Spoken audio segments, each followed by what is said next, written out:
Historical Fashion Photo Review! Things are about to get really meta. RuPaul's Drag Race is an international drag competition where drag queens compete for a ton of different prizes. Fashion Photo Review is a spin-off show that you can find on YouTube. It's linked below, where drag queens toot or boot looks from the previous week's runway. So today we're doing a play on the spin-off show of another show because we're historical costumers and we want to talk about the historical garb that is worn on that show. Well, some of it that was worn. You're in for a treat today. Welcome to court. Today we'll be tooting and booting some historical looks from RuPaul's Drag Race. Just so you know, some of these looks are not going to be historically accurate, but I have a secret. We literally don't care. Obviously, we want them to be like vaguely historical. We want to get what they were going for, but like some of these looks are meant for performing and busting it wide open and all that jazz. So like, obviously, it's not going to be the most historically accurate. First, we're going to start off with Katya's Abraham Lincoln. So first and foremost, I get what she was going for because nothing says historically accurate like a modern suit jacket.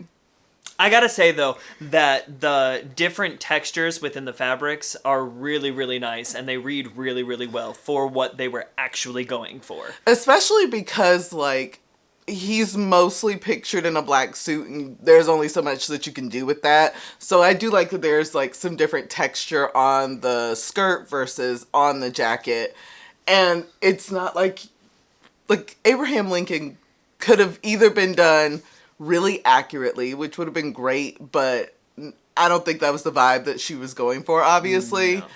Or it had to have been done so far into camp that it read well, and look at that top hat. It is much taller than any top hat would have been in the time period, but it reads as Abraham Lincoln. You look at the outfit and immediately you know exactly what they were trying to go for. Not just that, but like the nails. The fact that she went in with the nails and like made sure that they were black as well. That seems so simple, but like when you have an all black suit, you have to find those little moments to just like drag it up a bit. Absolutely. The contoured cheeks that are absolutely ridiculous. With the beard. With the beard. Perfect. Wonderful. Perfect. So are we tooting or booting this look? I'm gonna give it a soft toot. As much as I love it, and as much as I love Katya, I'm gonna give it a boot only because I feel like it could have gone even wilder. Like there could have been trim and just like sparkles and glitter. I see what all that jazz, all the things. Our next historical outfit is Alyssa Edwards as Annie Oakley, and it is it is everything. I'm going to let you start this one. I really like this look. I think that you can definitely see what Alyssa Edwards was going for with this look. The nods to the character are all there. Oh yeah, definitely. I feel like it is what I was looking for in Katya's Abraham Lincoln look because it is so over the top camp. And I might be wrong. Correct me if I'm wrong in the comments. But I think Alyssa Edwards is from Texas, which is like, you think Texas, you think old westerns, you think sharpshooter, and Annie Oakley was a sharpshooter. But like she took it so far into camp with having the big hair and the like 50s like lacy western embroidered style top. And then having the fringe, which Annie Oakley did wear. It's true. She is pictured with that. And having like the cowhide skirt is just so... When you think of Western, it's the image that comes to mind. Was it historically accurate? No. Do I know that she was doing Annie Oakley? Yes. Yes. This was also for a dance challenge, and Alyssa Edwards is a dancer. Right. So it's one of those things where you definitely needed the mobility to be able to do the things that they did. Oh, definitely. And like, could that have been done in like proper garments? Yes, people did them, but why? Why? Why? Why would you choose that route? Why? Why? So I'm obviously going to give that a toot. I'm gonna give it a toot as well. This next look isn't representing a specific historical figure, rather historical clothes. And that is Kimchi in a hanbok. Before we get too deep into this, we are not fully educated on a hanbok, so we're not like going to be breaking down construction and historical accuracy and all that jazz, because we are not qualified to do that. So this is not the only time that Kimchi has ever worn a hanbok, but I picked this one because this was the easiest photo to find. Much like Alyssa Edwards' look, she was also moving around in this. So like I noticed that the top portion isn't as short as you see in the reference photos that I used, but like she could move in it, and I still understand the look that she was going for. Yeah, I think that also theatrical techniques were used to create the look so that it didn't have as many pieces and moving parts, especially when you are moving in an outfit. You want to make sure that it's all going to stay on. Yeah, that's really important. It's a little important, you know. A lot of the times when you look up traditional pictures of any historical outfit, any historical garb, you don't get the full richness unless you're like going to visit a piece in a museum. So in looking up historical reference photos, most of them were in sepia or black and white.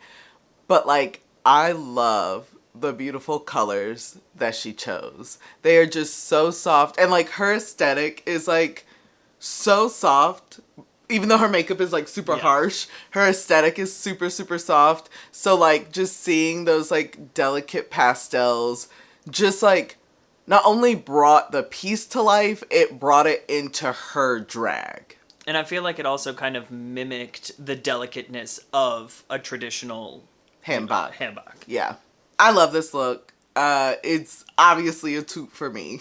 I agree. It's a toot for me as well. The next look that we will be tooting or booting is Ginger Minge as Katherine the Great. Much like some of the other looks, she had to move and perform in this look, so, you know, we're taking that into consideration. Absolutely. Because of the historical clothing that we do, we know that to get that silhouette, you need a lot of under layers to...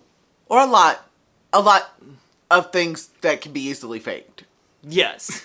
But I think that is a lot of what's happening here. You can tell that she's not wearing 17 skirts. It is a lot of movie magic, if you will. I mean, I do think that she has panniers on because, like, that's the easiest way to travel with an item that needs that, like, signature look. Yeah. Right.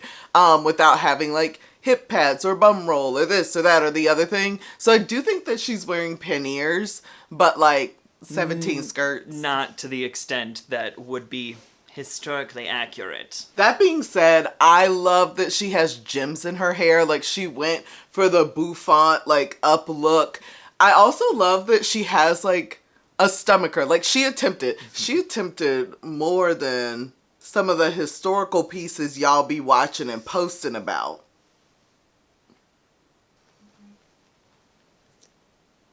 I really appreciate the structured collar as well, because that would have been more historically accurate, and especially having to travel with these outfits to get them where they needed to be. Props to you. Oh yeah. Surprisingly, I'm gonna give this look a 2. I would have to agree with you. I think I'm also going to give it a soft toot. Just a soft toot? Just a soft toot for this one, cause I understand the assignment and understand what she had to do, but like the silhouette is perfection. And she only getting a soft toot? Nah, it's a full toot. Okay, I was like, it's a full toot. I'm not gonna let this go. Next, we will be talking about Symone, who is either wearing Kurdi or Maasai clothing. This is another instance where she's not replicating someone specific, but rather wearing historical garb. It's everything. It's so good. It's everything. The earrings, the straps, It's just the beadwork. It is everything. But it doesn't feel like a costume. Yeah, I was like, it doesn't read as Halloween. Yes. It reads as representing, and I don't know which group of people she was representing. If y'all do know, comment below. But it does feel like she was trying to be authentic to a specific group. Like, you could see that she had done her research. Mm-hmm. When I did my research for historical beadwork, Curdy and Masai were the two, like, groups of people that I thought that she might be most channeling, as you can see in the reference photos that we posted. There are so many little things that just, like, bring me joy. Like, the fact that she is wearing cornrows and, like, it's slicked back cornrows. It's the cornrows your mama used to do in the kitchen when you were between silk presses. Like, I love it. It's so good, and the colors are so vibrant, and it looks so well put together, and it fits so perfectly. Like, this outfit is very clear that it was made well, and like that a lot of thought went into this, and I'm gonna have to give it a shoot. I'm gonna I'm gonna have to a shoot. Wow. I'm gonna have to give it. We should we'll have our editors team. That's just me. I'm the editors team. Put in the like music that they use for Toot and Boot right there. Go ahead. It's a shoot. Yeah, it'll be in post. What are you going to give it? I'll give it a toot. I think it's definitely the best look we've seen so far. I'm saving it. I saved all my love for this. Our last, but certainly not least look is Gigi Good as a Redcoat. What do you think?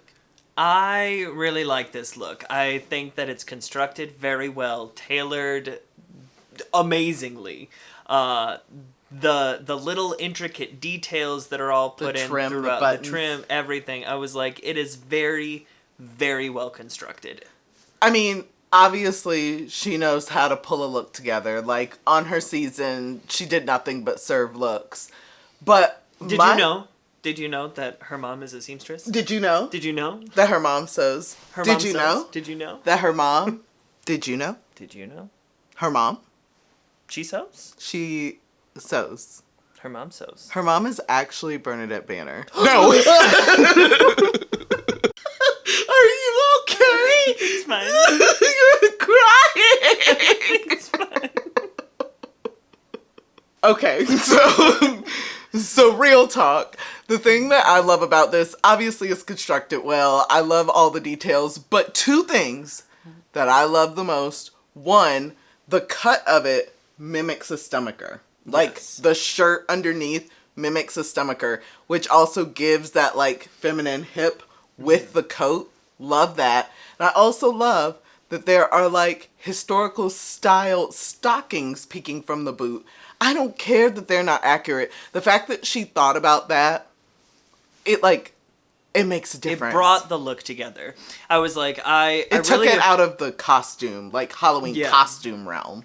I really appreciate that there was almost a gender bending kind of going on. Where it very much mimicked a female silhouette with a male outfit. Like a historically male outfit. It encompassed drag. Yes. It gave me very, like, non-binary, gender-neutral, femme, but, like, maybe not femme, kind of, like, feel, you know?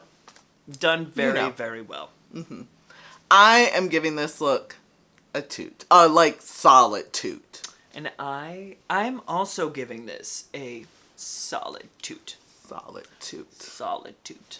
Our top toot of the week is Symone. Obviously. It's Symone. So good. Killed the game. Absolutely. Love it. Mm-hmm.